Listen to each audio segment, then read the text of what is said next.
Hey YouTube, it's Kevin. I'm here in my reading nook to talk about the books I read for the Reading Rush 2019. I shared my TBR list earlier. That was in sort of a random order. This time I'm going to share the books that I read in the order that I read them. But first thing I want to do is I want to start off with a bit of a confession, which is that I almost kind of sort of a little bit cheated on the Reading Rush, only in the sense that I had to make up for it later. I felt bad. And by that I mean that I started reading early. I got confused as to what day it started, and by the time I realized it, I'd already read one book. So that was this book, Microscope, which was on my TBR list.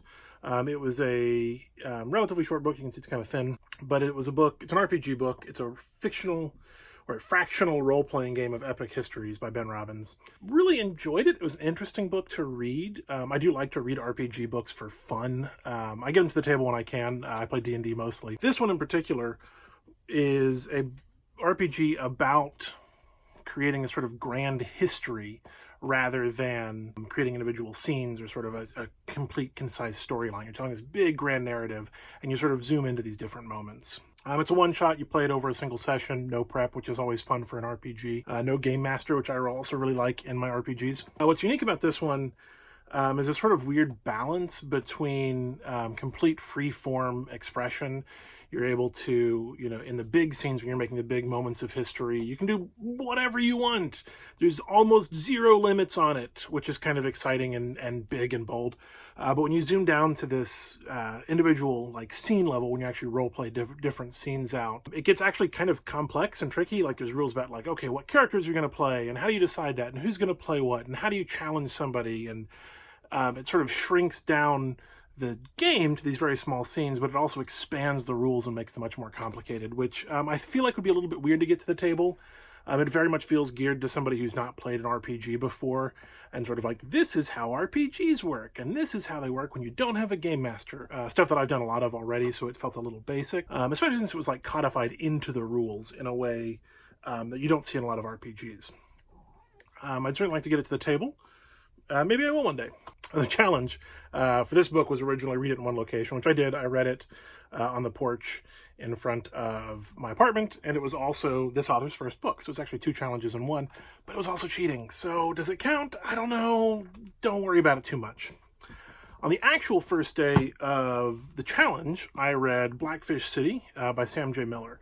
This is a sci-fi. Technically, it's a post-apocalyptic book, although unlike a lot of post-apocalyptic fiction, it's very not focused on survival and how to do things in the world. It's focused sort of on this community and this city, the titular Blackfish City, which is not called Blackfish City. It's called Canuck. It takes place in this city, which is a floating city in the Arctic Sea after the polar ice caps have melted. It's sort of kicks off with this woman riding into town on an orca with a polar bear. And it kind of goes from there. But it's about these interconnected stories about these different people and sort of their very different lives living in this city. And then how those lives sort of start to intersect and interact. If anything, it's a book about empathy and family and the interconnectedness of families and the interconnectedness of cities and how those work together. Enjoyed it. One thing I didn't really enjoy about it is the book has these author annotations in it. So I got it as part of a Book of the Month club. I won't say which one because I'm going to kind of be disparaging towards their product right now.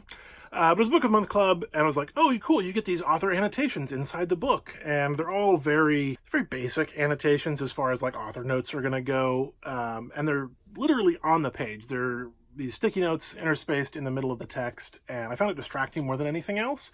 None of the annotations gave me a lot of really useful insight into the book. It was an okay book. I wish I'd read it first without the annotations, maybe come back to them later. A little booklet says, hey, after you read it, check out these annotations, would have been much more useful than the actual sticky notes. But it's very tactile, and I think that's a neat thing they were going for. Just didn't work for me. Blackfish City was the book I meant to read last year. That was the challenge it was for, because I got it in that Book of the Month club last year and didn't read it. But now I did, so that's that. After that, I decided to mix it up a little bit with Divergent, which is a young adult dystopian fiction novel. It might be the most young adult dystopian fiction novel I have ever read. It was like a checklist of just, hey, society is divided up by this arbitrary metric, and this one main character girl is special. She doesn't fit in with the rest of them. And that's very much what YA dystopian fiction is. It's what it's always been. This just felt very much not for me in that space. There's a Twitter account I used to follow called like YA Dystopia, and it was sort of like making fun of the fact that these were all the exact same book. And this felt like I was reading that Twitter account, which is not a compliment. Sorry. Also, it's sort of a long book. It's like almost 500 pages, and the first 80% of that I checked is like exposition. It feels like it's setting up the thing you know is going to come, because as you know how these stories always go. And so getting it only in the last 100 pages or so was a little bit disappointing. It was very much a setup for the next books, which I'm not going to read. I might look them up on Wikipedia because I'm kind of curious, but not in a way that actually makes me want to keep reading the book. I did watch the movie because that was a challenge for this, was read a book and watch the movie adaptation. I think the adaptation was actually better than the book. I think the film was allowed to sort of smooth over some of the rough edges, pace things a little bit better. And so I enjoyed it more than the book, although I'm, again, not going to go watch the rest of the film series, which apparently got stopped before they finished all of the movies in the book. Like halfway through book 3, they made the third, expecting a 4th film, and that didn't happen. So I guess I'm not the only one who didn't love these. The next book I read was on my Kindle. So here's my Kindle with the cover. A Closed and Common Orbit is the book I read. This is by Becky Chambers. It's part of her Wayfarers series. I've read the 1st and 3rd book in this series. This is actually the 2nd one. Each one of these is a standalone novel, but they take place in the same universe, and there's some crossover and things like that. So that was exciting to read. I really enjoyed reading it. There's sort of 2 major plot lines that take place in it. One is about an AI in a humanoid body.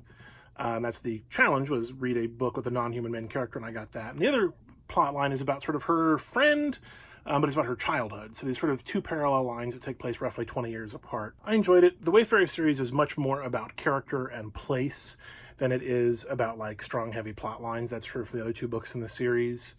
But it's a great place to live. Like, I could read Becky Chambers' writing in this universe for the rest of her life, and I'd be happy to do so, because they're always really fun. They're always really interesting. It's also sort of maybe like a trans narrative, like a gender narrative sort of thing about being in the wrong body. I'm not at all qualified to talk about that, so I don't know that it is. And if it is, it doesn't work quite as well in that space, but it might be. So if that's something that interests you, check it out. But really check it out because of the characters and the world that it takes place in. The sort of galactic civilization is a lot of fun. The next book I read was God's Monsters and the Lucky Peach, also on my Kindle. So here's the thing for that, by Kelly Robson. This is a novella. It's about 240 pages long. It's part of the Hugo ballot this year. I always vote in the Hugo Awards because I think they're cool. This one is fine. It's a time travel story. It's about a group of researchers traveling back to Mesopotamia or Fertile Crescent era period, and their interaction with the locals there. And it's sort of told in this bifurcated way where you get a little bit of the locals' perspective, a little bit of their perspective, back and forth as you sort of realize what's happening. It was fine. I wasn't super impressed by it. It was a fairly standard time travel story. They didn't explain time travel at all, and their particular brand of time travel meant that there weren't really like any time travel-y implications. It reminded me most, if anything, of a Ray Bradbury short story called A Sound of Thunder, which is a story very famous for sort of popularizing the butterfly effect. It didn't create that name, it came from somebody else, but it most people know it because of this story, A Sound of Thunder. This had a very different ending. It was not about actually like changing the future or anything like that. The actual meat of the story felt very similar to A Sound of Thunder, which is funny because my next book, which was 50 Girls 50, the challenge for this, of course, was to read a book with purple on the cover, but 50 Girls 50 by Al Williamson actually has an adaptation of A Sound of Thunder in it by Ray Bradbury. This is part of the EC Comics library of books. EC Comics was a comics publisher back in the early 50s, late 40s. They created all sorts of sci-fi and horror and romance stories, and they had a bunch of different sort of staff authors and staff artists, because it was really an artist's library, the EC library is. Al Williamson is the premier artist in this. This collects, I think, all of his stories that he drew for EC Comics. EC Comics collapsed in the mid-50s because of the Comics Code and the Comics Code Authority kind of shutting down the stories that they tell. Brutal, twisty, not always where stories where good wins or evil loses. There's a lot of that not happening in these stories, and so I can see why they were disallowed by the Comics Code Authority. The titular story, 50 Girls 50, is one of the stories in the book. It was really interesting. It was one of my favorites. It reminded me a lot of the movie Passengers, which was a Chris Pratt movie about him living on this ship that was traveling through space, and he woke up early from his freezing tube, and then he woke up Jennifer Lawrence, and they had a love story. A lot of people complained about that movie being like kind of creepy and gross, that Chris Pratt was like this romantic hero in it, when he was kind of a gross dude. 50 Girls 50 is that same story, but it knows the dude is gross. It knows that he's kind of this skeevy person for doing something like that. And he gets his appropriate comeuppance for it. So that was fun. Another story, The Aliens, very metatextual. I love me some metatext, and it had me laughing out loud as I was reading it. Sound of Thunder was really good as well. Some of the other stories were forgettable. A lot of like Twilight Zone twist endings, which are fine, but not for me. And so yeah, it came out 50 years ago. I also learned that the box set I have that has 4 of these volumes, it's for like $400 on eBay right now. I'm not going to sell it because I really think they're cool. That's neat, I thought. The next challenge was to read an artist's or an author's first book, so I picked The Last Halloween by Abby Howard. This book is gorgeous. I love Abby Howard's work. She is a great artist. The Last Halloween could also be called Too Many Monsters, the book. It's about this young girl, Mona, who has to save the world from too many monsters. It is a mix of funny and scary. The book itself is beautiful. I originally read this online. It was on a webcomic. You can still read it online if you want to as well. Go to last-halloween.com. But I kickstarted the book, and I'm so glad I did, because it is just a beautiful piece of artwork. And it's funny and scary, and it's just great. But this was her first work, so I read it. So that's 7 books.